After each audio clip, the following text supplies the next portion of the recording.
The Lowe Post is brought to you by Goodyear, helping you discover the road ahead. Goodyear, more driven. And now, the Lowe Post. Welcome to the Lowe Post podcast on a Monday afternoon, and it's time to dive right in to the latest NBA fiasco. The NBA has, I think, a fiasco per week, a fiasco of two fiascos per month. It might be written into the CBA. This fiasco has all sorts of angles and is potentially going to tilt the balance of power in the NBA. And it is, of course, the James Harden fiasco. And James is doing fiasco like only James Harden could do. And to help us digest what in the hell is happening is our ESPN NBA savant writer, Texas insider, very well connected with the Rockets. Just got out of Rockets Media Day or Media Zoom Day. Tim McMahon, how are you? Howdy, partner. How you doing? Well, I'm not in the vortex quite like you are, my friend. You are in the vortex. You're learning all sorts of stuff. So you just got out of Media Day. It seems from reading what you tweeted and us tweeted that the Rockets are now referring to what James Harden is doing as a quote unquote holdout. Have no idea when it is going to end. So what the hell's going on? Yeah, and look, Steven Silas is totally a sympathetic figure in this. The guy grinds for over 2 decades to finally get a head coach job, and now all anybody wants to talk to him about is a superstar who refuses to show up and wants to get shipped the hell out of town. So yesterday, first day of team practices, so essentially the opening of training camp, Silas says Harden's wasn't able to practice with us because of COVID-19 protocols. He's supposed to be in for an individual workout this evening, and we'll see when he's cleared to practice with us. Well, Harden did not show up for that team workout or that individual workout. I was told by a source that he told Rockets management, I'll report soon. More video and pictures have circulated from him partying in Vegas clubs last night. So Silas doesn't know where Harden is, hasn't talked to him in a while, and this is not clearly about COVID-19 protocols, although I don't think that making it rain in Vegas or attending little baby's birthday party in Atlanta would be letter of the law compliance. I'm pretty sure they wouldn't be, but that's not what this is about. This is about Harden basically saying, not only am I not going to show up, but I'm going to party all over the place, not give a damn who sees it. And I told you I wanted to be traded. Well, let's get this done. That's the message that I get. I'm not getting it straight from Harden or anybody in his camp. I would love for them to explain this. Silas says, I have no clarity about the message, honestly. I take it basically at face value that he's not here. What the reasoning is on him. He's the one who can explain why or why not he's here. He says what's real is he's not here and he has a reason, but that's on him to tell whoever what his reason is. Poor Steven Silas. Well, look, obviously it's about not wanting to be there because he's not there. If James Harden was enthusiastic about the 2021 Houston Rockets and was ready to try to chase a championship or try to chase the conference finals or whatever, he would be with the 2021 Houston Rockets. He is, as you say, and as has been all over social media, not with the 2021 Houston Rockets. It is, in fact, partying without a mask in large groups of people who are presumably indoors all over on both coasts of the country. And in terms of COVID protocols, let me read you a sentence from the 154-page health and wellness guidelines for the 2021 NBA season / potential train wreck that was sent out last week and then updated over the weekend. This is what players are supposed to do from November 27th to December 2nd and on. But because it's assuming that you're reporting by now, which James Harden has not. All Tier 1 and Tier 2 individuals during this time, and players are Tier 1, are required to self-quarantine at home other than for essential activities, e.g. purchasing groceries, medicine, or other necessary supplies, taking children to school, 2, traveling to the team facility for coronavirus testing or medical treatment, if applicable, traveling into the team's market. Pretty sure James Harden has flouted the health and wellness protocols. So the 154 pages he just basically lit on fire. Not to mention, I do have a quote. Does Don Julio qualify as medicine? Look, it depends what you're trying to solve, my friend. As Homer Simpson once said, alcohol, the cause of and solution to all life's problems. A line that is frighteningly accurate. Not only that, look, I don't think the Rockets are ready for a fight yet. I don't think the Union has even begun to sort of dive into what in the hell is going on here. But he's getting pretty damn close if he's not already there to breach of contract, because the contract. Oh no, he's there. I don't think anyone's ready to label it that yet, because it's just politically a dumb thing for the Rockets to do, or not the thing they want to do anyway. And as soon as you go down that road, almost no matter what the player's conduct is, the union is going to step in and fight on behalf of the player. But the NBA uniform player contract is pretty ironclad, and it basically says, like, you are paid money. You play for the basketball team, and there's other clauses of the CBA that I was reading today. They can fine them, they can suspend them, they can do lots of things. And I'll tell you this, Mr. McMahon, I've already heard from, 3-4 people out of the blue today who don't work for the Rockets but work for the other 29 teams, saying the league has to step in and do something about this. This is not okay, and this is going to become the latest referendum on player empowerment. And when does it go too far? And boy, do I have a lot of thoughts on that, because I think it's a nuanced, fascinating topic. But it's already spiraling out of control. Yeah, and your read is exactly right. The Rockets absolutely don't want to fight. Steven Silas was asked about potential punishment today, it would be fines. And he says we haven't even crossed that bridge yet. Essentially, if this is a fight, it's the Rockets curled up in a ball while Harden stomps on them. But the Rockets are clinging to the hope, hey, we can be competitive this year. If we're competitive and we're winning, maybe James will get back on board. They are just clinging to this hope. And I mean, how many times have you seen a superstar demand a trade very publicly and things ended up working out? I will give you Kobe Bryant when they pulled the Pau Gasol trade and won championships. I am having a hard time thinking of another situation like that. But again, that's the Rockets clinging to this hope. But the other thing is whether they think it's going to work out or whether they're ready to say out loud, hey, we have to eventually trade this guy. There's 2 years plus a player option for a third, but essentially 2 years left on that contract. They don't have to rush into trading him to his hand-picked team that cannot deliver what the Rockets consider to be a reasonable return for a perennial MVP candidate. They do have that kind of time. First of all, I just want to acknowledge that PJ Tucker was asked about this at Media Day today, and he said, "I'm here to talk about PJ Tucker," which every time we get an NBA situation, he gifts us a quote. So PJ Tucker saying, "I'm here to talk about PJ Tucker" in the third person is absolutely delightful. Look, they don't want to punish James Harden, because this is what players and their representatives count on.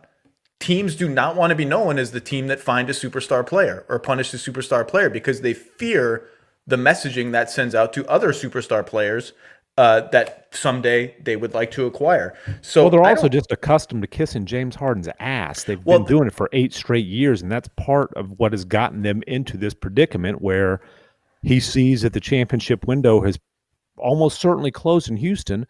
Well, the fact that you pounded the table and said trade Chris Paul and a whole ton of picks for Russell Westbrook, and then that thing went up in smoke in a year, might have had something to do with that, James. Well, and that's what's interesting about this, because with the exception of maybe a brief period in which they didn't move away from Dwight Howard as fast as James wanted them to, the Rockets have been his team top to bottom. They've done everything he's wanted. They've built everything to his preferences. And I wonder, I mean, forget the Russ trade. It was a disaster. And the James Harden carousel of superstars has now landed on John Wall. Like, it just keeps on spinning. And James Harden gets sick of people. They get sick of playing with James. Like, this is just what happens. I wonder, I'd be curious your take on this. Like, is any of this happening if D'Antoni and Morey are still there? I think so. You think so? You think it happens regardless? I do think so. Yes. I really, truly think that, I'll put it this way. I think that D'Antoni and Morey left because, well, I think D'Antoni left for a variety of reasons. I think that this influenced Daryl to decide that he was going to get out of Dodge before before the things started really flying around. That this was on course to happen, whether those guys are still in Houston or not. And do we believe that Brooklyn is still the one and only place he wants to go? You know what? That's just pure speculation because, again, I wish I could tell you this is what Harden's saying or his camp is saying. That I know Brooklyn is the one that he has, made known he wants to go to. My hunch is that there are other scenarios, or at least one other scenario that I think he would deem to be acceptable and that he wouldn't actively try to prevent from happening.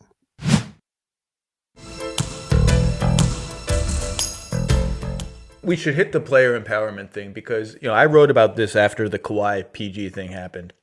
And I've generally been like, the system is so stacked in favor of teams controlling superstar players, from restricted free agency to max salaries to we can trade you at any time and you have no say in it, that I'm generally fine with superstar players exercising their leverage in most ways. And that's what I wrote about in the aftermath of Kawhi. Like, a trade demand to me, or a trade request to me, I get why some people think it's unseemly. It puts teams in a tough position. I've seen very little evidence in the aggregate it actually disadvantages the teams, because they tend to get okay stuff in return for players, and getting anything is usually better than losing a player for nothing.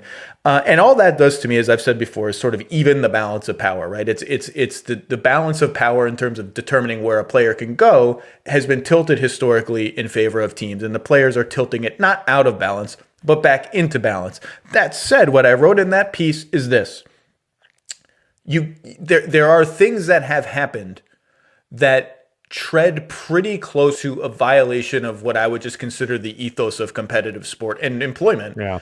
And Jimmy Butler throwing a one-man rebellion until the Timberwolves traded him. He reported, he practiced, he played hard. I'm not sure it gets there, but it gets close. Kyrie Irving has disputed this, but a number of people have reported it. Joe Varden and I think Dave McMenamin also reported it. Told the Cavaliers, if you don't trade me, I need knee surgery. I just need a knee scope at some point. I'm getting it in training camp. I'm going to miss the first X months of the season if you don't trade me. That certainly gets you there. That certainly gets you close to that. And I remember, a conversation I had with Bill Simmons on this podcast last year. He said, what do you do if you're Gerson Rosas and Cat comes in and says, I want out? And my response was, well, too bad. You have 4 years left on your contract. And Bill said, what if Carl says, well, my back hurts? Yeah. My back's just, I know x-rays aren't really showing anything, but I don't feel it. It's going to be a couple months before I really feel like playing. My back's just hurt. And, we made jokes about general soreness and all this, but like I wrote in that piece, there's going to be a player that goes right up to the line, looks at it and steps over it and gets us from and crosses their look, as pro player as we all want to be, and I generally am. The players make the league. I'd love if 70% of BRI went to the players. They deserve it. They're not as wealthy, and they drive they're the reason that all this is happening. But there is a line somewhere between player empowerment and, I guess, breach of contract. And this isn't just Harden crossing the line. This is James Harden in the middle of a pandemic at the beginning of training camp. Forget about crossing the line, going to the front of the freaking VIP line at the club in Vegas, and while the Rockets are practicing 1,000 miles away. I mean, look, if he came in and he said, back is sore, can't practice, we all would understand basically what that meant. That's not even enough. He's basically saying, I'm going to make this as ugly a situation as possible. I wrote the story weeks ago saying where a Rocket source told me that the franchise was willing to get uncomfortable. Basically, look, you want to be gone. We get that. We're not going to be rushed into it. Willing to get uncomfortable. It seems like Harden has taken that as a challenge. Yeah, they're pretty uncomfortable. They're pretty uncomfortable right now. I don't even want to make an analogy to how physically uncomfortable they are. Yeah, it's look, but like what's going to happen is, and I agree with you, 95% of the time, the train's out of the station. It's over. There's no turning it back.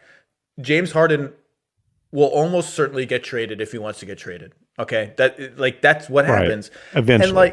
And so let's say the floor is the Nets package, right? The floor is LeVert, Allen, Dinwiddie, 3 picks, a swap.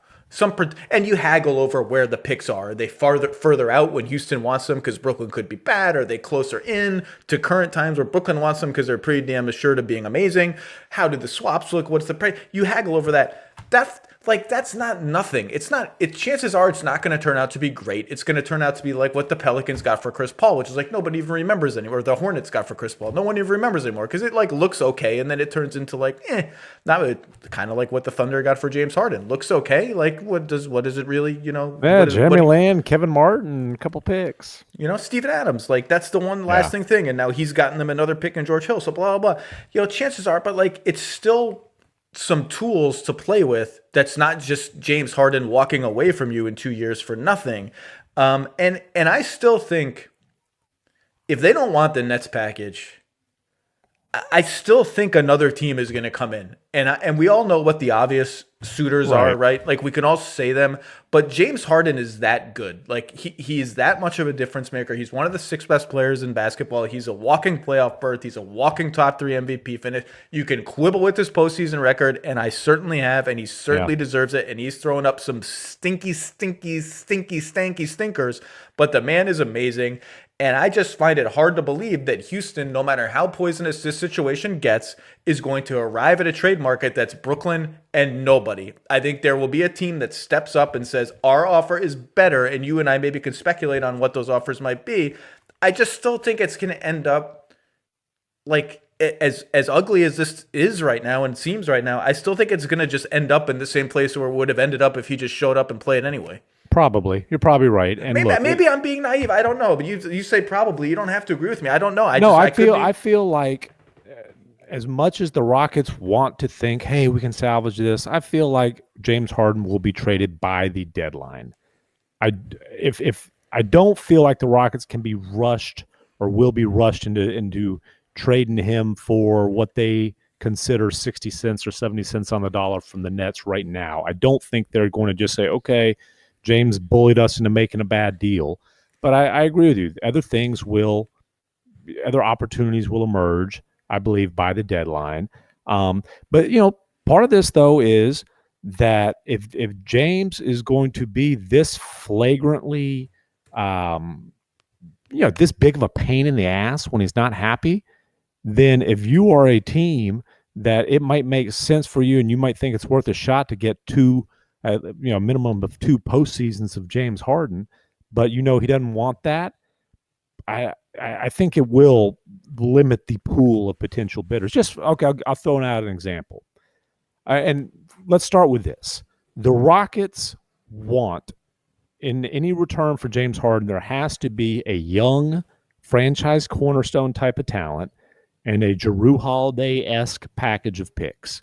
So I'm just going to say, I'm going to put Michael Porter Jr. in the young franchise cornerstone type of talent and a package of picks, and then Gary Harris and whatever you need to make the salaries work. But if you're the Nuggets, I don't think you're willing to take that risk.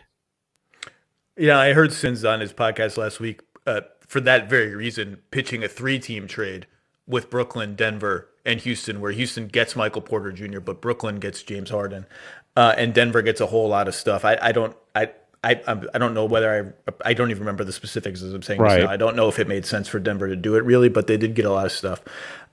Look, I agree with you. I think James Harden's 31, right? And like there are teams that are concerned about like how he is going to age, how his game is going to age, in part because of the perception and certainly recently the reality that he is out at night a lot. I was going to say, he has not exactly done anything to diminish that perception over this weekend. And look, I loved to go out at night before I had a family and I became a loser. Like I loved going out at night. I had no problem with it. I'm not going to judge, but if I also was not a basketball player that had to play games, and not everyone is Lou Williams who can do whatever he wants and come out and drop 30 on you. Like that's just what it is. Harden's had a lot lot of hungover 30-point performances, I'd be willing to guess. But But my that doesn't point mean you're is, going to age gracefully. if you were concerned about that, you're more concerned about that today than you were 48 hours ago.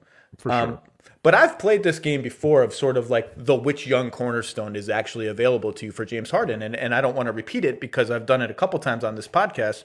Most of you can cross off most of the names. Most of the names that Houston's going to ask for are a no. And do you think the Heat are giving up Bam Adebayo? No, it's a no. The Celtics and Tatum, the Jazz and Donovan Mitchell, right? The whole thing. All no's. Jamal Murray, no. It's a no. The Sixers and Ben Simmons. Well, that's why you end up there, and that's why you end up at Porter, and that's why you end up at places like that. That's why people have floated Atlanta. It's just not floated. Just people are trade nicks are constructing trades. I don't particularly love the Atlanta thing. And the challenge is if you're willing to put every pick in, anybody could get James Harden. Why wouldn't Chicago put Levine and Wendell Carter Jr. in every pick in perpetuity and go get James Harden? Well, the answer is you have to have a team for James Harden to play with when you get him, or else he's walking in 2 years. Building around him. He needs to be a finishing piece at this point. And so that's why, it was reported that the Warriors made a call. I don't think that really ever got serious. That's a fascinating, cultural clash there between the way those two teams have sort of approached basketball as an ideology over the last 4 or 5 years.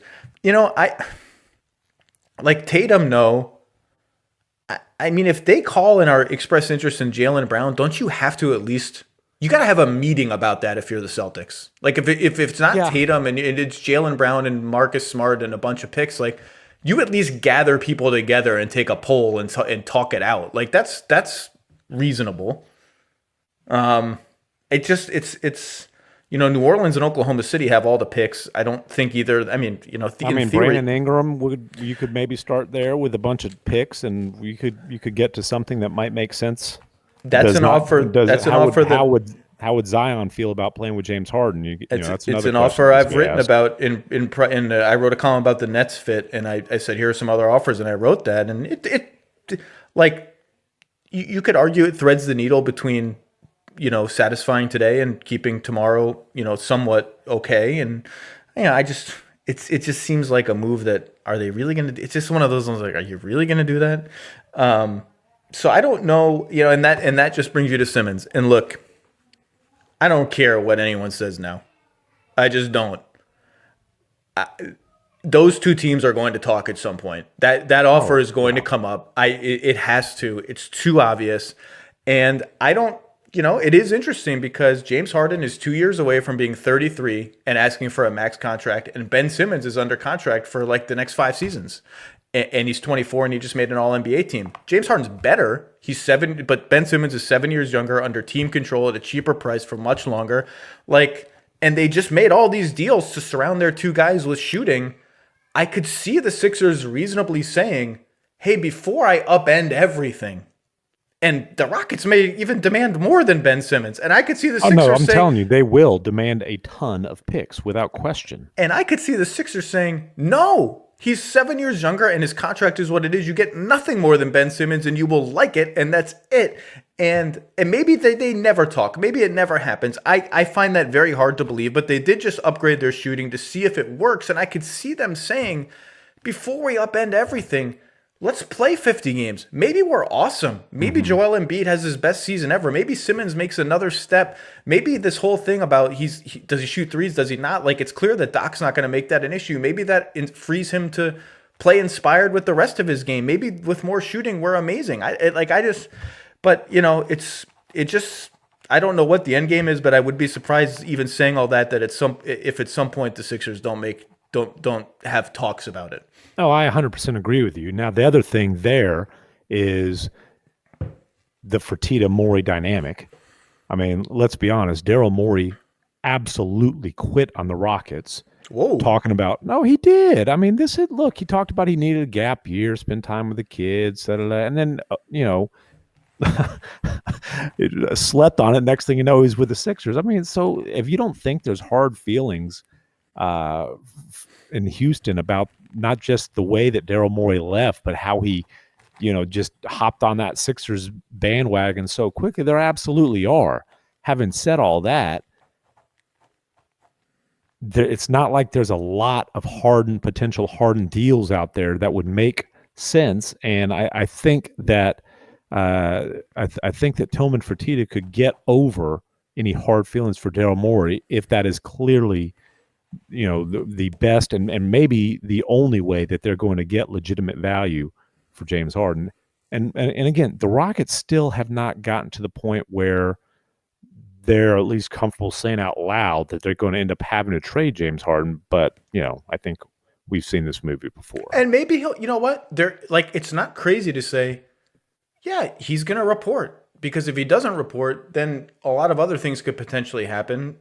Fines, suspensions, whatever that nobody wants. And, maybe he's just like, to your point earlier, this is one of the first times where, the coach, the GM, the ecosystem is not exactly as James Harden selected it to be. Maybe he's just not psyched about showing up right now. Maybe some guys went to the bubble late because they're like, you know what, I'm putting it off as long as I can.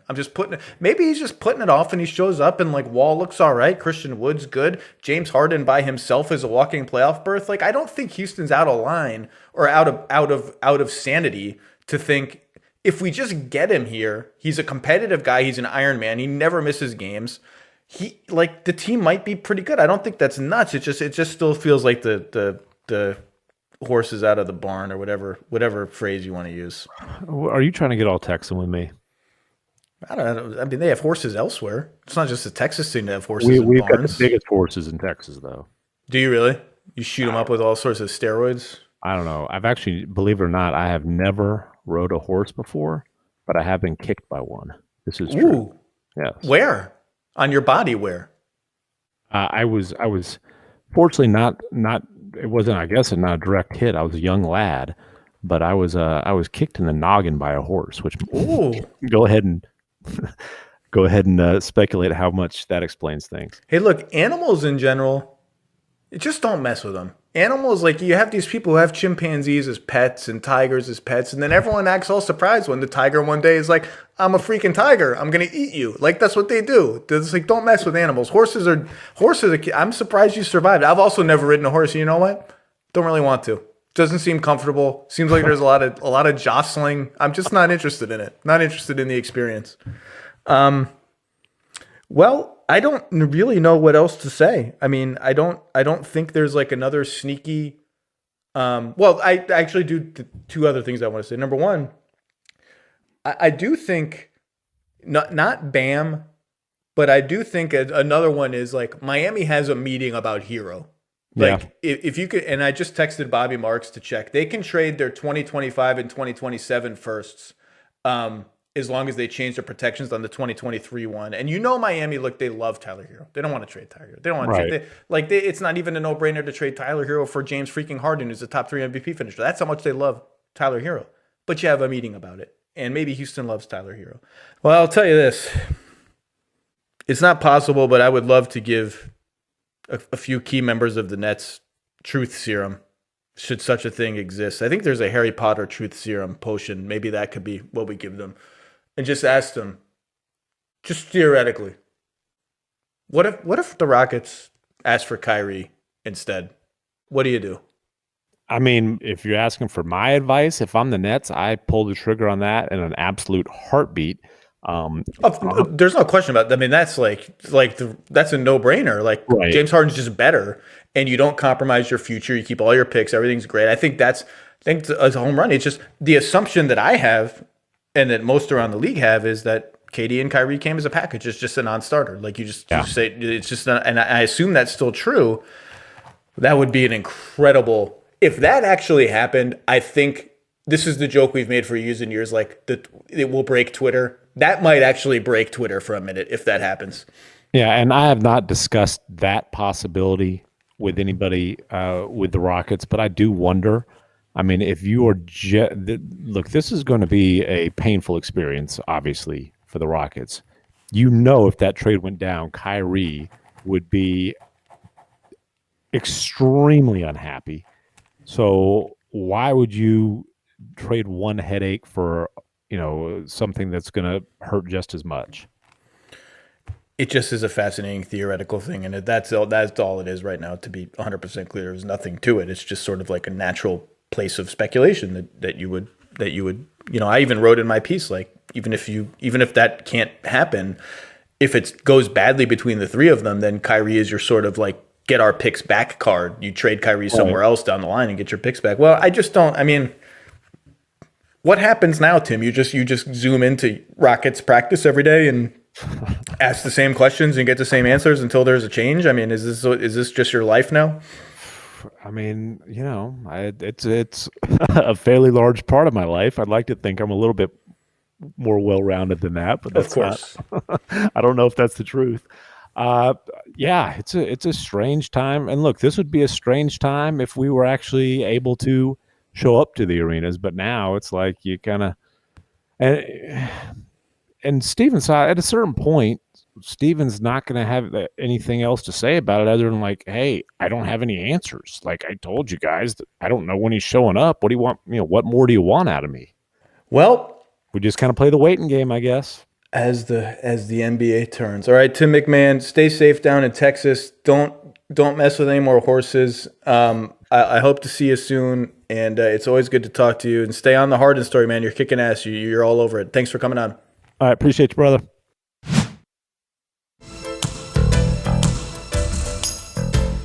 All right, let's bring in that rarest of souls, someone who combines volume and efficiency. If you mixed Monte Ellis with LeBron James, you might get ESPN's Kevin Pelton. How are you doing, sir?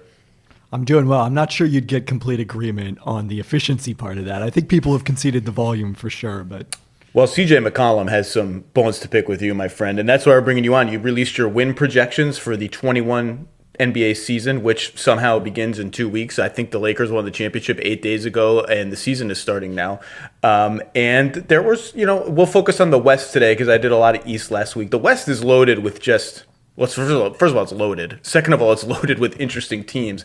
And a couple of projections, I think, raised some eyebrows or drew some curiosity, and I want to hit some of those teams. So let's start with New Orleans. New Orleans was projected 39 wins on your system, your complex system that I can't even begin to understand. Solid playoff team, sixth in the West. Although as maybe some Portland fans missed, all of the projections are very tight. So you projected Portland ninth, but they're very close to third. So it's all together. I find New Orleans sort of inscrutable. Not a ton of shooting. Made a lot of changes in the offseason. Drew Holiday out, Eric Bledsoe in, Steven Adams in.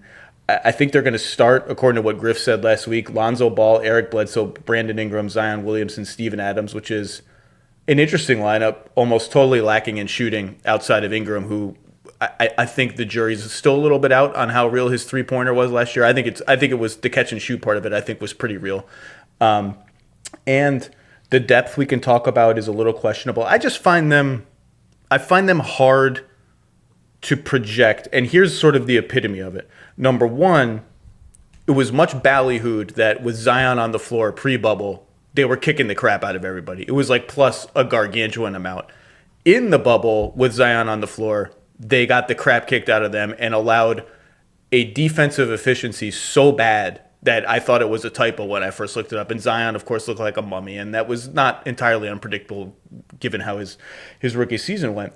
But even if you look pre-bubble at the Zion kick-ass stuff, okay, you referenced this. Mason Ginsberg on Twitter, who covers the Pelicans really well, mentioned this.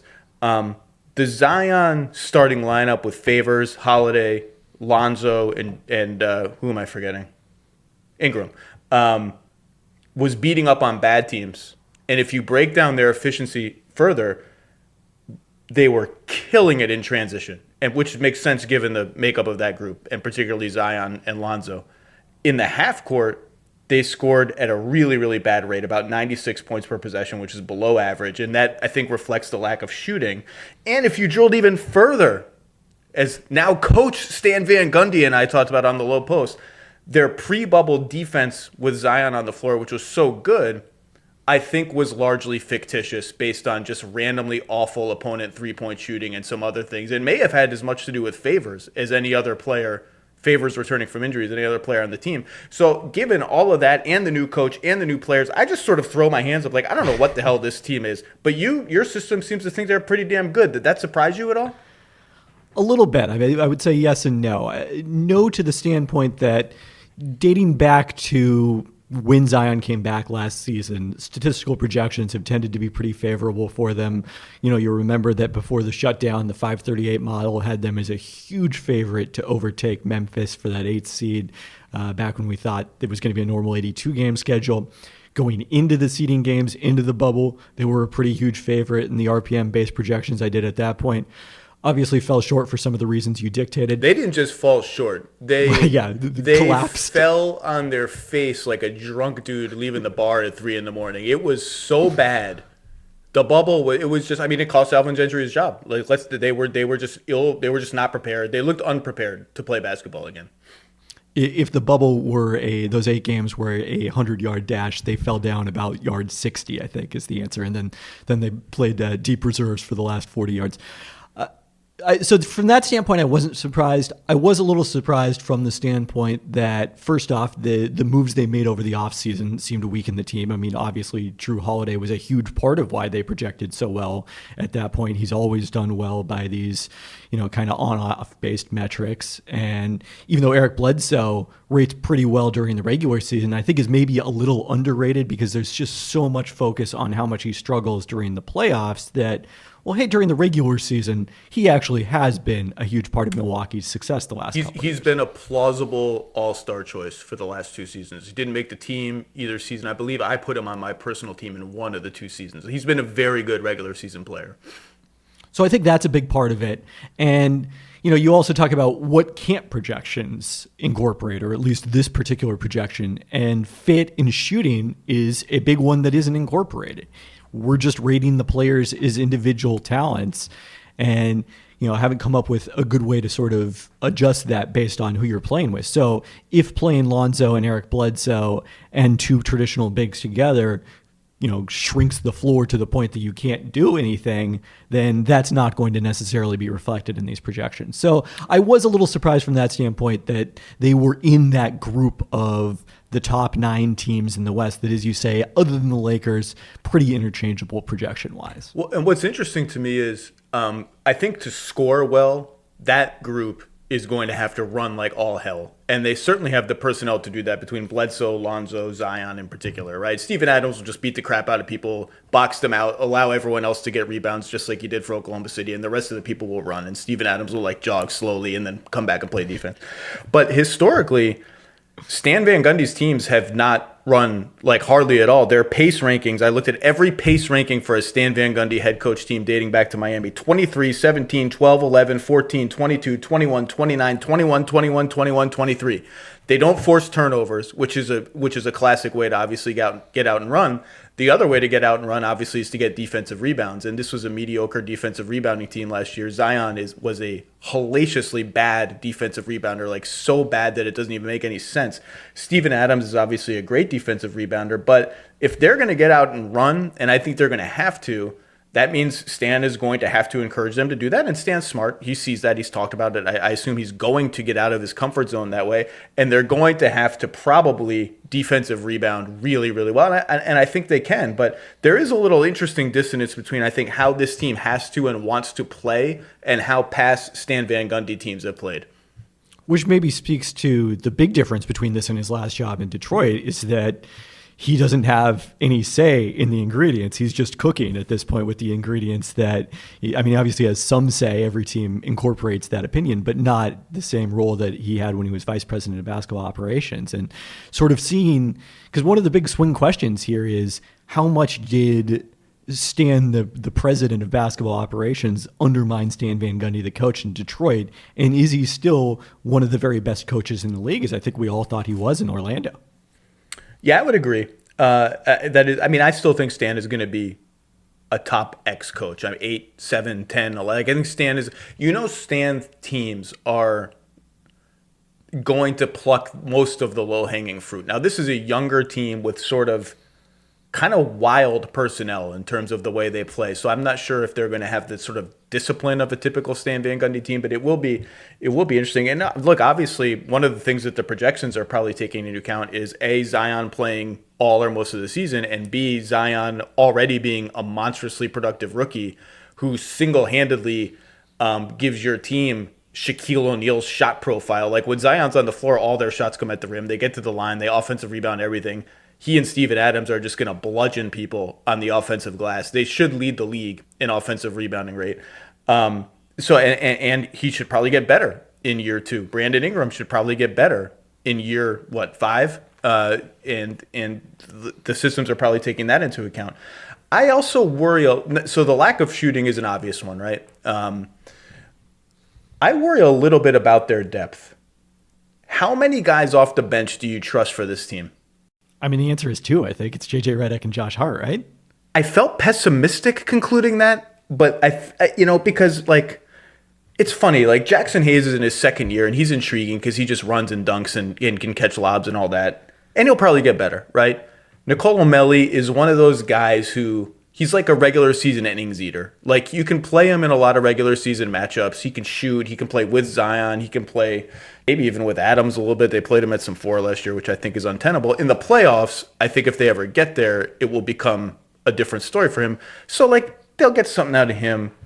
Alexander Walker, again, year 2 guy, didn't really crack their rotation for the most part last year. Maybe they'll get something out of him. But yeah, their depth is like you get to guy 8 and you start to get a little worried because all those guys are pretty young and untested after that. And then if you're worried about guy 8, well, the simplest reality of the NBA is someone in guys 1 through 7, if not multiple someones, are getting injured for prolonged periods of the year, let alone this year, which is going to be a freaking mess for at least the first 3 or 4 months of the season.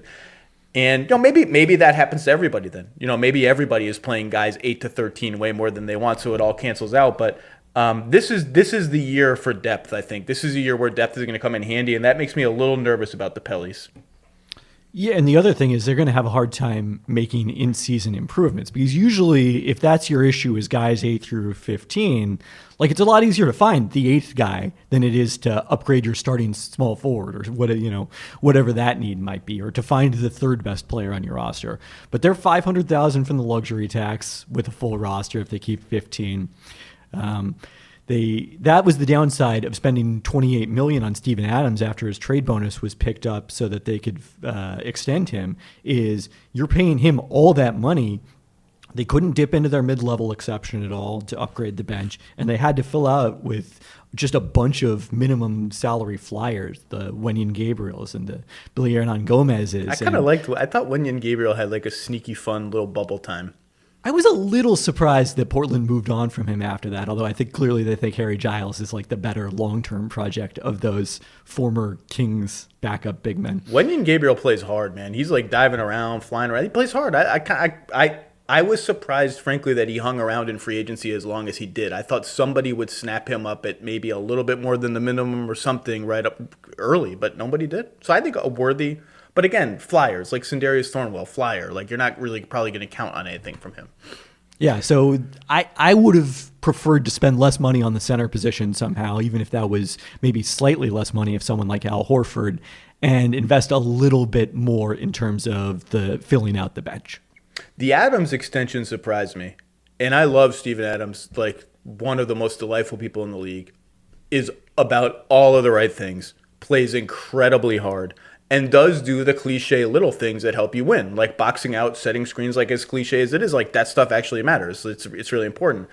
I'm just interested to see. I mean, everyone is fetishizing sort of Zion at center lineups, right? And the more you spend on traditional centers, the less you're aligning your team to play that way. I actually don't think that's big of a deal. I think Zion at center, I think the train got out of the station a little early in the media, and I'll include myself in that, for reality. Like it's going to be tough to live defensively with Zion at center, even though you can switch, like you can try to do some things and we'll see it, but it's just a center who can't shoot at all. Like Steven Adams is like a floater. That's it. That's as far as his range extends in games. Like he shoots threes in warm-ups. That's cool. Like in games, it's floaters.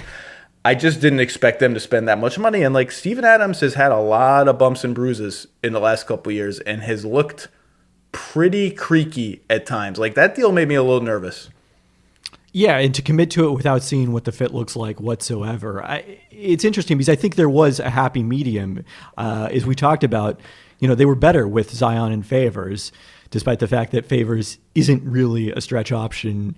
he's a little bit more than Steven Adams, but not a full stretch option. But there were other directions you could have gone at center. Horford being one of them. Could they have tried to get into a Miles Turner sign-in trade involving Gordon Hayward? Like, you've mentioned on the pod that the Celtics were exploring interest in Turner. That would have been someone I would have been looking at New Orleans, because he seems like an ideal fit in terms of age and skill set next to Zion. Well, there have been reports that New Orleans has sniffed more than sniffed around. Whatever is the next step of sniffing around Miles Turner before, and I believe those reports to be true, but I don't know. I think they're old. I don't know how serious it was this time around. I feel like this is a team that I've gone back and forth so many times on them. Their pre-bubble play, I was ready to say this could be in an 82 game season, like a 47, 48 win kind of team. Now I'm finding myself pulling back a little bit. We'll see. I mean, a lot of it just depends on, like, if Zion is this good and is even better than he was last year and plays, make up a number, 58 games, 60 games, like, maybe that's the only thing because and part of it is he's got to get in shape and play defense, because he can't, if Zion, who looks like he did in the bubble, is not going to help you win as many games as he should. And we know it's in there. He was a force defensively at Duke. Obviously, the responsibilities are very different in the defensive end in the college game than they are in the NBA. But that was one of the biggest reasons we were so excited about him, is all the steals and blocks he was racking up at Duke. And we just didn't see that same player in the NBA. But yeah, he's projected for 56 games in the projection. So I think that's about right. The number. Yeah. I mean, one thing they have going for them is that, as I just talked about with Tim, the Rockets are in a state of, we'll just be polite and call it disarray. It's not going great in Houston. And the team that I want to talk about now is, I think, one of the other big wild cards in the league, and it feels crazy to say that, but I don't know what to expect from the Golden State Warriors. And you have them projected, let me keep scrolling down, Kevin. You have them projected 14th in the Western Conference. Basically, you have them projected as a whole bunch of scrubs, Kevin Pelton. That's what you have labeled the Golden State Warriors. I'm putting words in your mouth. 31 wins, 9% chance of making the playoffs. Obviously, these projections were done after Klay Thompson's injury. Their starting five is going to be Curry, Wiggins, Oubre, Draymond, ? I'll just pencil in Marquise Chris. I like the season he had for them last year. I'm going to pencil him in. Maybe Wiseman takes the spot early. Maybe he takes it late. Maybe he never takes it. Maybe Kevon Looney, Steve Kerr's all-time favorite player, gets the starting spot. I don't know. Off the bench, Brad Wanamaker was an interesting little signing for them. I like that one. Can play next to Steph. Helps you play Draymond at center. Bazemore, I thought, was a really important signing for them. We can talk about him if you want. Eric Paschall, I put first-team All-Rookie. I like him. No one else I particularly care for other than their centers, who are okay. So their depth is so-so. I just don't know what to make of this team. I picked, and part of the struggle is I don't know what to make of how they started the season last year and what it means for this year. So they were 1-3 when Steph broke his hand. All three losses were complete whitewash blowouts, like just destructo mode blowouts. Their starting lineup in those games was D'Angelo Russell, Steph, Glenn Robinson III, Draymond, and just a poo-poo platter. They switched the center every game 4 times in a row, I think. Is that worse than Curry, Oubre, Wiggins, Draymond, poo-poo platter? I think it probably is a little bit worse. I think this year's lineup is more dynamic, more athletic, can run more, can cause a little more havoc, despite the downgrade in shooting from D'Angelo Russell to whoever you want to put in his place in this lineup. I still look at it and I'm like, I'm intrigued, because Wiggins, Oubre, Draymond is gonna be the most athleticism, and in terms of Draymond pushing the pace, that kind of all court speed and game that they've had there. I mean, not the most athleticism, but it's just like, it's an athletic, rangy, kind of fun lineup. But I just don't, the lack of shooting, just like we talked about with New Orleans, could be troublesome unless Wiggins or Oubre really pop from 3-point range. I just don't know what to make of this team. And you have them, you must have been surprised that they came in this low. I had really started to run some projections after Clay went down, and so I had a sense that it was not going to be good in terms of that. I didn't know if it would be all the way down in 14th, and this is a case where that does kind of accurately describe where they are in terms of the actual projection relative to everyone else. Now, there's a lot of uncertainty still at that point, but yeah, it's not a we're just on the fringe of the playoffs, but happen to be outside of it kind of projection. I mean, I guess the system is probably looking at what Draymond did last year and looking at his age and making the opposite assumption that a lot of people in basketball are making, which is that is the common assumption is, well, Draymond will just bounce back because the games matter now, and last year was an aberration. I would bet your system is making the opposite assumption that was indicative of a player who may start to be in decline now. Right. I mean, at his age, yeah. So he's still projected as an above average player. I mean, I would say it's probably more of an issue for the Warriors that he and Steph are their only players projected better than league average. And the question of who's the third best player on the Warriors, I assume it's Kelly Oubre, but it's not a great question for them. No. I mean, I think Wiggins was all right there last year. I think he was fine. Who knows how much to take from it? That's the thing. Their season last year was so screwed up and had so many iterations that it's hard to take any of them particularly seriously. I think Oubre will do well there. Obviously, can he get his shooting to 37%, 38%? Is 35% even an outlier for him? That's a question mark. Wiggins has been a consistent, 32% shooter from three basically every year now. Doesn't play with a great feel or IQ. But they have some interesting tools here. And I think I'm surprised that Bazemore was just sitting there for them at the minimum, because once he got traded to the Kings, he kind of went crazy. Like it was maybe the best basketball he's ever played in his career. And I wonder if they even get to a point where they try to start him just to get more shooting on the floor. It doesn't seem likely to me, given the amount of money invested in Wiggins, and Oubre, I think, is a perfectly worthy starter. But I think Bazemore, maybe this is to your point why they're predicted 14th. I think they need a lot of Kent Bazemore. Kent Bazemore, Golden State bench cheerleader, has now become Kent Bazemore, like essential player for the Warriors. I mean, the Bazemore-Ariza trade was fascinating because both of those guys were having tremendously disappointing seasons at the time they were traded. Bazemore couldn't make a shot in Portland. Ariza was buried in the rotation in Sacramento. And then both of those guys probably played way better after the trade. Ariza was, kind of exactly what Portland needed, is a three with size who can make shots. And Bazemore, as you said, played really well in Sacramento. I mean, I think he helps them to the standpoint of, one of the things they're better equipped to do than they were in the first 4 games of last season is to play those small ball lineups with Draymond at center. Oubre is sort of can be power forward-ish, more so I think than Wiggins. He's done that in Washington with Otto they have Porter two Jr. guys off the bench, two perimeter guys off the bench in Wanamaker and Bazemore that you can flip in for their center and feel like those are okay lineups. And really, when they were rolling and they had the death lineup, and then they had what I called the coma lineup with Sean Livingston instead of Iguodala. So they had a couple of options for that type of lineup. Yeah, they'll get there. And I think actually Draymond Pascal as a 4-5 combination is interesting to me. But again, it's not a lot of shooting, and they just don't have a lot of shooting. But I like this sort of, they're very similar built players, right? And they don't have similar games, but positionally on defense, they're pretty similar. I like that look as well for them. And I think that was probably part of the appeal for the Warriors about Pascal. Yeah, you mentioned the bench earlier, and I do think one of the question marks and maybe one of the places where the projection disagrees from the way other people would see it is that they tend to have a lot of guys on the bench whose RPM has historically not been nearly as good as it's been seen. So Pascal was one of those guys in terms of putting up really good box score stats last year, but he's never had, I don't feel like, particularly strong steal rates and just not been a particularly efficient scorer, so he doesn't fare well in RPM. And then Wanamaker is the other one, which is kind of a surprise that he's got a below replacement RPM, and the Celtics don't miss him much in the projections as a result of that, and the Warriors don't benefit as much as you might think for getting him at a seeming discount.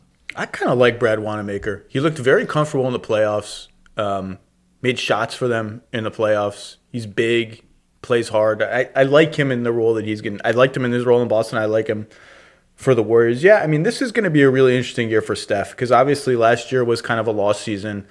Everybody was curious last season with KD gone and Clay out. Okay. A lot of people thought, well, you were the unanimous MVP of the league. The hierarchy for quite a long while was LeBron, Steph, and everybody else. This year, I think, is a fairer shot for that argument to play out. Like, I think this year's team's a little better than last year's team was at the beginning of the season. It's still an absolutely enormous burden on him. We've seen him be able to run a pick and roll, draw 2 guys, 3 guys, and just the ball pings around and someone else gets an open shot. And it's all because of Steph.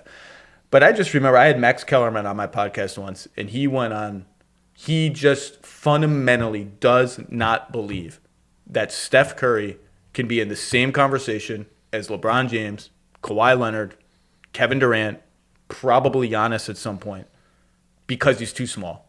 He said in a sport that self-selects for height, a 6'3" player just cannot be in their conversation. And I think all of us who watched the rise of the Warriors, who watched Stephen Curry was a revolution. I mean, if you go back to 2013 and what he was doing to the Spurs in the playoffs, even before Steph became Steph, if you watch that playoff series and you watch Tim Duncan be like, I don't know what I'm supposed to do about this. You felt it. Like, you felt like this is a revolution in basketball. And so obviously the shooting made up for the height and the size and all the sort of traditional markers of apex predator superstardom. You do wonder, though, like, he can't control the game, I don't think, in the same way that a LeBron, who's a one-of-a-kind guy, or Durant can just hold the ball at the triple threat position, go one-on-one, bulldoze to the rim. Like, he can do some stuff like that. He can use his jump shot to get people to lurch out at him and then go to the rim. But I'm fascinated. Steph's legacy is airtight, right? Like, some people will say he needs a finals MVP, whatever. I don't particularly care about that. To me, he's already an all-time player. He's a Hall of Famer. Obviously, that's all done. But this is a big year for the possibility that he gets into the top 15 of all time conversation, which I don't quite think he's in yet, which is weird to say for a 2-time MVP. Maybe you disagree with that. I think this is a big year for that, and I'm really fascinated to see sort of how he manages this roster. I think he probably belongs there, but I agree with you that he probably needs more in terms of longevity to get there, and we just haven't seen that yet. I think it's tough to use this season as a referendum on prime Steph, because part of the issue of his age is that, if he loses a half a step or if durability becomes a greater issue, then he can't necessarily extend his contributions in the same way that we've seen LeBron obviously do it deep into his 30s. So that's a challenge. But I think there's even more playmaking responsibility on him than we thought there was going into last season, because at least there was D'Angelo Russell there as an option last year. Now it's him and Draymond. But if you're talking about creation from someone who can score, like, Steph is it. And so I think it's an interesting question how good they're going to be when Steph is healthy. But obviously the biggest question about the Warriors is how many games does Steph Curry play, because they are probably drawing dead without him. Maybe I'm just blinded by the fashion and just the sheer handsomeness. But I think Kelly Oubre can make enough catch and go plays to keep the offense moving. You're not going to give him the ball. I don't want to run Kelly Oubre 20 pick and rolls a game. I'm just saying, if Steph breaks down the defense and kicks the ball to Kelly Oubre, he's just crazy enough, and I mean that in a good way, just like super confident. I mean, nobody talks trash a little bit above their stature in the NBA better than Kelly Oubre. Kelly Oubre will talk trash to anybody, and he does not care about the repercussions. So I'm confident that he can kind of keep the offense moving. I haven't done my playoff picks yet. I just know that I'm with the Pelicans and the Warriors are in the same stratosphere to me, where I am not yet convinced, pending Houston and some other things, that this is a playoff lock by any means. And your projections sort of bolstered my gut. And I picked them to miss the playoffs last year, and my gut felt similarly queasy. Let's talk about one more team real quickly that your system was very high on, projecting them third in the West. And you, I think, correctly pegged them as sort of a forgotten team, and that's the Utah Jazz, who will get Bojan Bogdanovic back healthy, re-signed Jordan Clarkson, and reacquired old friend Derek Favors to be Rudy Gobert's backup and probably sometimes starter. They have like 5 different plausible starting lineups. I think I know which one they will go with, but the sheer number of plausible starting lineups I think bodes well for their ability to win a lot of games. And all of their core lineups, or most of their core lineups, were excellent last year. And so obviously Mike Conley will be back. And they had the weirdest season in the league last year. They had super high expectations. They got off to like a 500 start. Then Conley got hurt. They went crazy. Then Conley came back, and they sort of went up and down. Then, of course, in the playoffs, they destroyed Denver, looking like the greatest offensive team since the Harlem Globetrotters. And then they lose 3 games in a row. Mike Conley's buzzer beater rattles out, and they're out of the playoffs. I really like this team.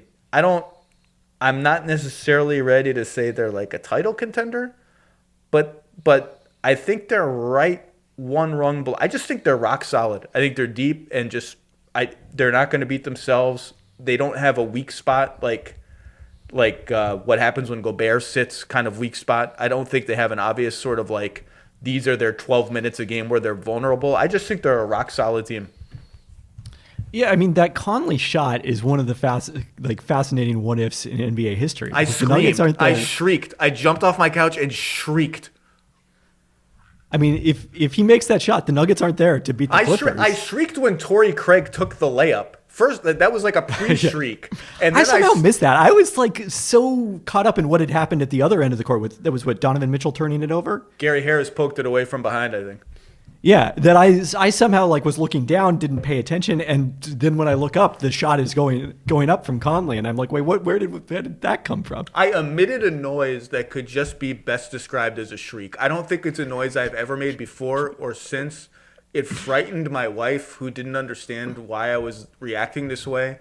It is one of the all-time glorious NBA sequences for just sheer, absolute madness. But it's a huge sliding doors moment in the history of the league, because if Conley makes that shot, the Nuggets aren't there to play the Clippers and to come back from that 3-1 deficit.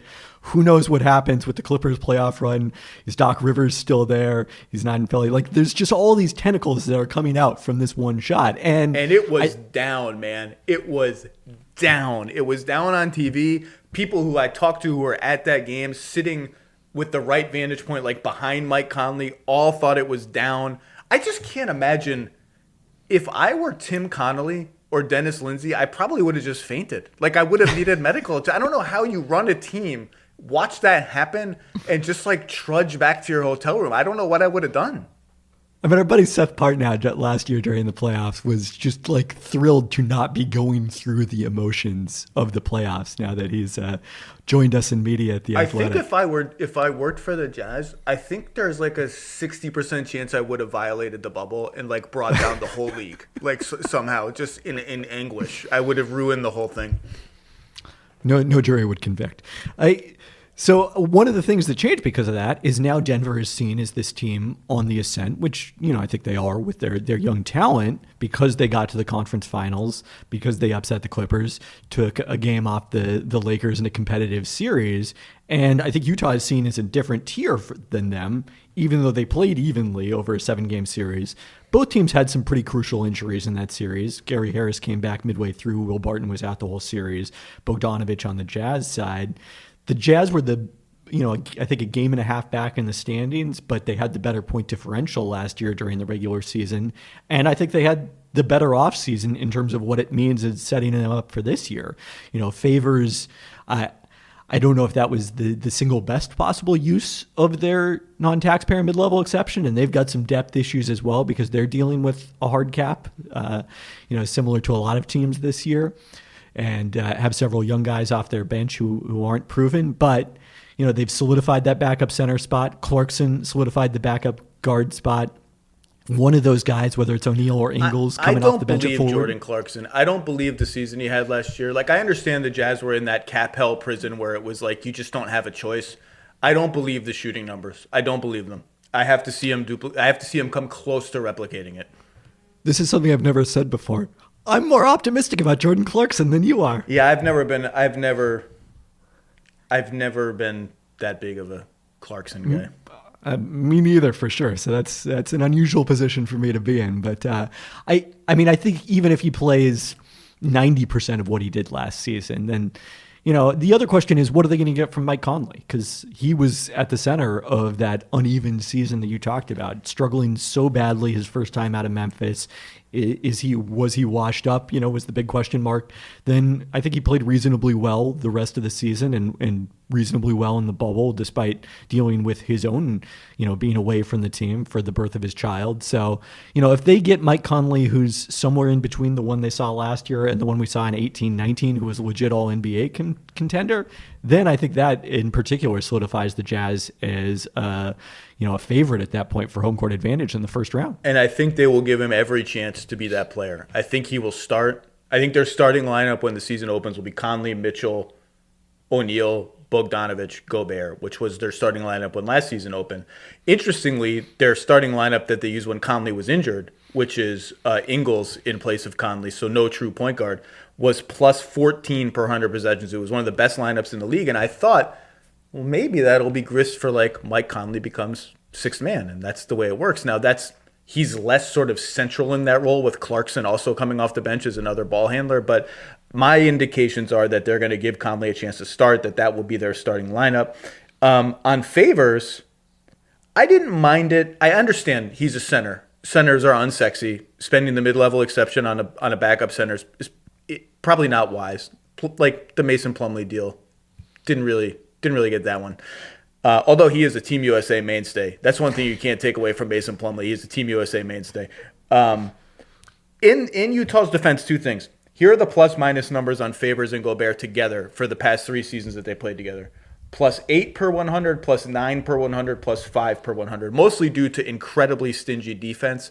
So it can work. And that's like if we get the Lakers. That's an if we get whatever matchup and we need it, it can work. And the other thing is, like, we have seen teams lose playoff series because the fall off from guy on the court to guy off the court is so drastic that just those 12 minutes lose you the playoff series. We saw it with Joel Embiid and Philly against Toronto. And so I don't mind when you've stocked your team with perimeter scorers who are average to worse defensively and put that kind of burden on Gobert, and then Gobert goes out and you're hopeless. I don't mind a bulwark. I don't mind paying full freight for a bulwark for those non-Gobert minutes.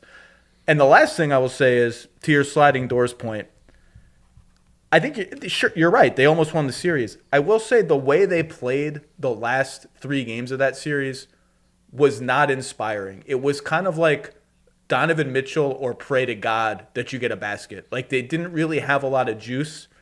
Part of the reason I'm optimistic about them, though, is that Bogdanovich was such a big part of their playbook and such a big part of their offense that I think had he been there, it would not have looked so much like Donovan Mitchell or Prey. So I have things tugging at me in all directions, but I do like this team, and I didn't mind the Favors signing. Yeah, and I don't want to be too negative about it. I think he's going to provide a lot of value for them strictly as a backup center. And then, yeah, I do think there's matchups where you can still play him together, even if that's not the primary starting lineup anymore. I think the challenge is more kind of what it meant in terms of all the other things they had to do. So if you've got the mid-level committed to Favors, now all of a sudden it's re-sign Clarkson or we have no ability to replace him. So you end up going a pretty big number for Clarkson. And then they gave up 3 second-round picks to get off of backup centers. Yeah, Ed Davis and Tony Bradley, to make sure that they could do this and not have to have an issue with the hard cap. So it was kind of the secondary effects more than the contract itself. I guess we should also mention the fact that Rudy Gobert is extension eligible, and there has been nary a word, first time I've ever said the word nary, I think, in my life, nary a word about a Gobert extension. I am betting that the two sides get something done and this does not become a festering issue, but the silence on it has been interesting. But look, KP, you probably have like 4 different columns to write between now and tomorrow. We will reconvene to talk about some of the more interesting teams in both conferences as we ramp up to the season, my friend. Thanks as always for your wisdom. Everyone's got to read you every day at ESPN.com. And I don't know, any parting thoughts on these teams? You ready for the season? Are you geared up? It doesn't matter whether I'm ready, I guess, is the answer there. No, it doesn't matter. Okay, KP, thank you. Thanks for having me.